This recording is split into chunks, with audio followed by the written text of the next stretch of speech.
Hey everyone, today I'm going to make a heat source for my greenhouse as the weather's starting to dip colder.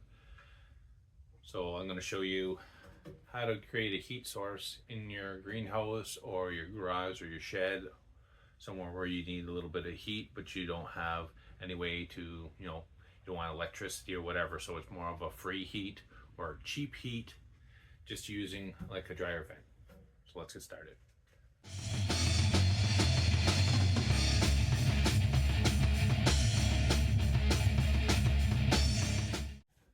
So what I did is I went and grabbed a 4-inch dryer vent tube. Now this one is 60 inches long, so 5 feet long. And then you can grab a couple little bends if you want, 4-inch bends. And what we're going to do is we're going to get this to heat up.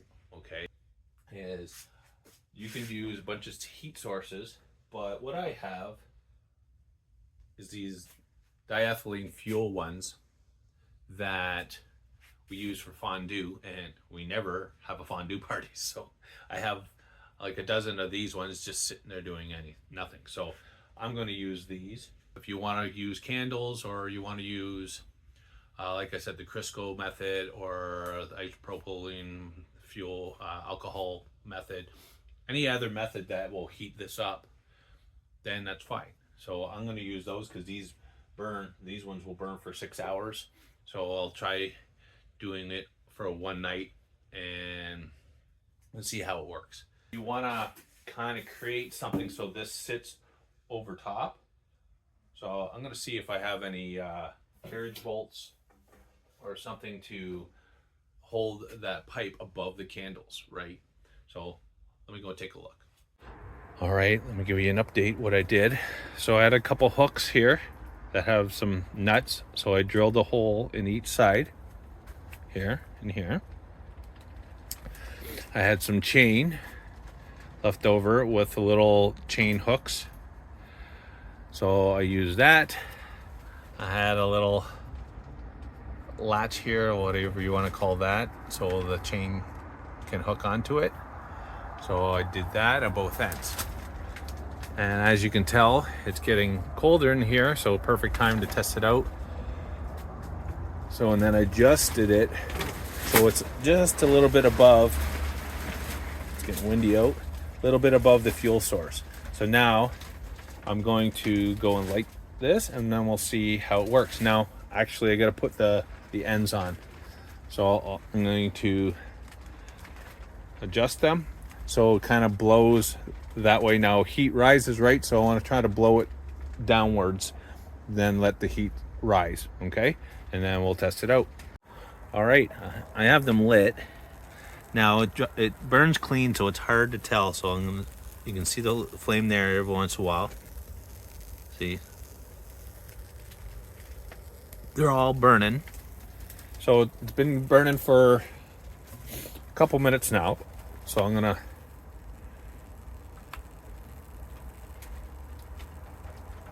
this is the outside of the pipe, about 80 degrees there, and it's only been running for a couple minutes now. And that one's almost 100 degrees in the 90s. But what I've noticed, I don't know if this is true or not, is at the ends on the inside of the pipe, look at it's I don't know if it's because the pipe is shaking, but it's going around 200 degrees. Now this side is further away from the center, you know what I mean? This isn't even the center here. So I might have to adjust this so I can get the flame closer to the middle so it distributes evenly on both sides. But let's see if I can. It's already over 40, but if I can get in here and get around without shaking it.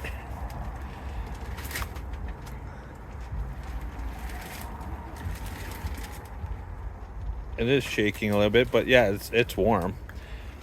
And if I touch it with my hand, let's see if I can feel it. The pipe is warm. Not hot yet, but it's also, about 3 feet away from the flame, right? So, but it is warmer, and as I get closer, you can feel it being warmer. So I'm gonna run it for a little bit, and we'll come and see if the temperature inside here warms up, and then we'll finish off the video. All right, so I'm noticing I don't think this temperature thing reads off of metal, the infrared, as good as I thought it would be. Like, it's showing it's jumping between 80s, 70s. Just, this is constantly moving. But what I did notice, it's been 10-15 minutes now, that it's quite warm there, about a foot away from the last candle. And right there is starting to get to the point where it's too hot. I can't even keep my hand on it. And you don't feel a breeze. It's not like there's a breeze there, but you can feel the air coming. Now it's already went from 34 degrees to 42. Now it was up higher, but I went out to put things away, and it's windy and it's blowing in towards where my door is, so it kind of cooled down from 47, but you can already feel it warming in here. So I think what I might do, though, I'm going to leave this for tonight, and then tomorrow I think what I'm going to do is I'm going to move that down more, so because it's not the middle of the pipe is about here. I would like to have it evenly dispersed, so I'm going to shift this down so I can put a couple candles over here under the pipe, so it's evenly distributed across throughout here, right? But I think this is going to work.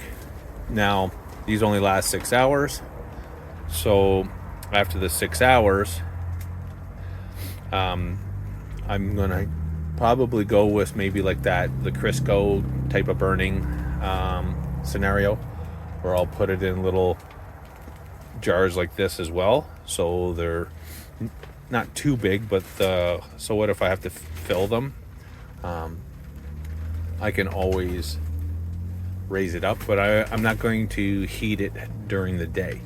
I'm hoping that the temperature can stay above freezing during the day, or at least the sun will heat up in here during the day, where I don't have to worry about running a candle or something 24/7, right? I just want to use it overnight, because I noticed that this didn't work. There's ice in these black bins here, so those didn't absorb enough heat throughout the night. But if you have any questions, leave them in the comment section below. Hit that like and subscribe button. Hit that bell to be notified when I post another video. We'll talk to you later.